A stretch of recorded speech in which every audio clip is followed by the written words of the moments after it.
West Texas rancher had a coming out party for his daughter. Now, this was one of those real rich Texans. I mean, thousands of acres of land, tens of thousands of head of cattle, dozens of producing oil wells. I mean, a great big house and an Olympic-sized swimming pool. Now, this coming out party for his daughter, us salespeople refer to that as group prospecting. I mean, he wanted to have a look of all of the fine young men in West Texas, so they came in from 100 miles away. Well, they had a marvelous occasion, and along about midnight, the host invited them out to his Olympic-sized swimming pool, which he'd had the foresight to stock with water moccasins and alligators. And he said to the young men, he said, now the first one of you young men who will jump in this pool and swim the length of it, he said, I'll give you 5,000 acres of my best land. And if you don't want the land, he said, I'll offer you $1 million in cash. And he said, if you don't want that, I will give you the hand of my beautiful daughter in marriage. Now, I don't have to tell you fellas this, but I think it's obvious that everybody knows that she is our only heir.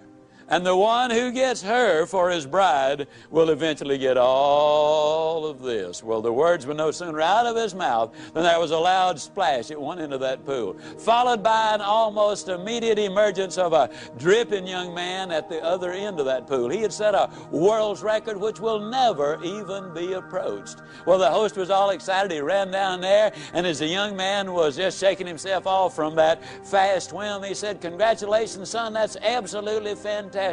He says, do you want the 5,000 acres of my best land? The young man said, no, sir. He said, well, do you want the $1 million in cash? He said, no, sir. Well, he said, then, son, I've got to assume that you want the hand of my beautiful daughter in marriage. The young man said, no, sir. And the West Texan said, well, son, for crying out loud, what do you want? The young man said, I want to know the name of that dude that pushed me in the swimming pool.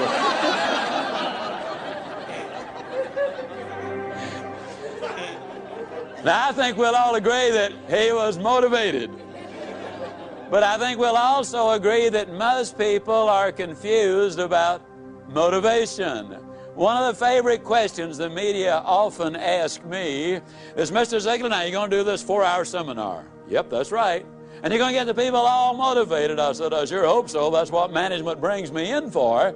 Well, let me ask you a question, Mr. Ziegler. Where will these people be a month from now, 6 months from now? In other words, Mr. Ziegler, tell me, is motivation permanent? Well, I got to look at you folks and say, no, motivation is not permanent. But then neither is bathing.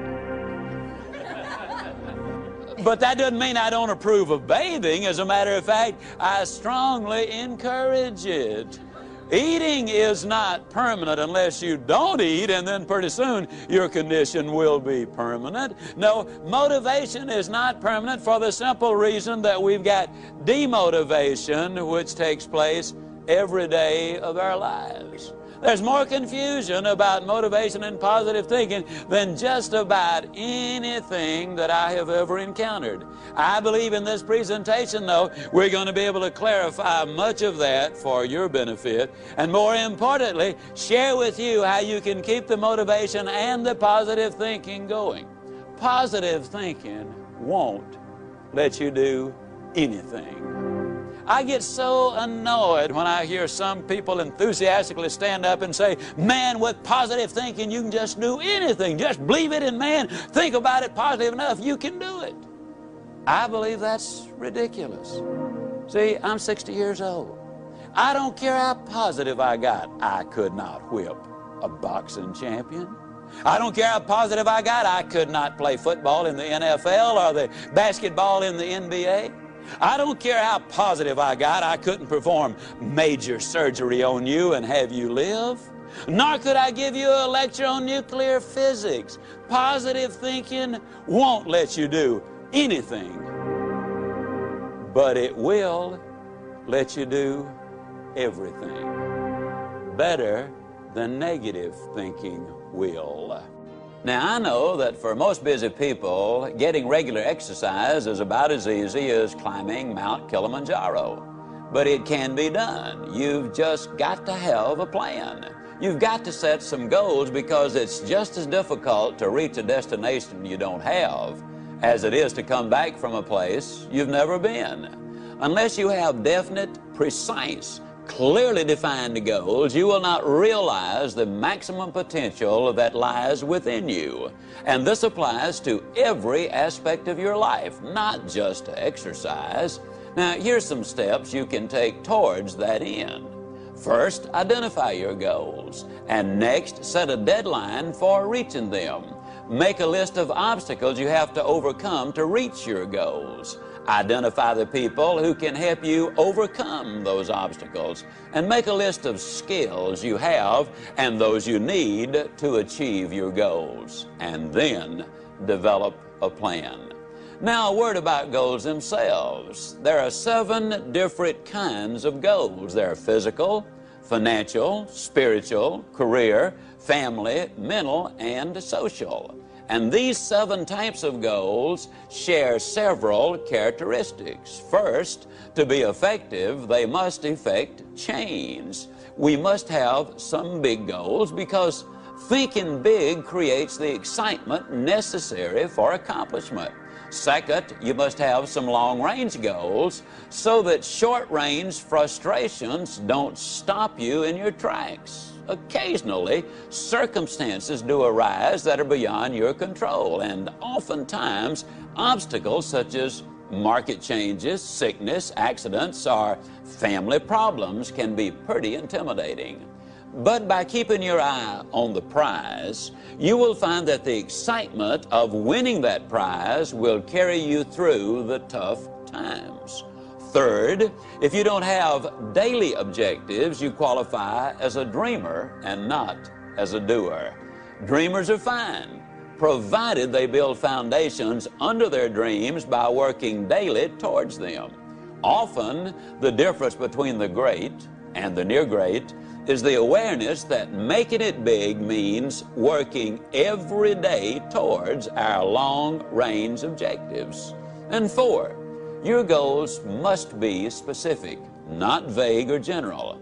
If you want a new home, for example, know every detail of that house. How many square feet, number of rooms and bathrooms, the shape of the living room, the type and kind of lot, its location. If it's a car you're dreaming about, picture the make, the model, the color, and every option you want it to have. You see, if you want to reach your goal, you must see it, be able to smell, to touch, and to taste it. Know how it looks and what it feels like in your own mind. Before you can reach that goal, you see, it is true that whether you think you can or think you can't, you are generally right.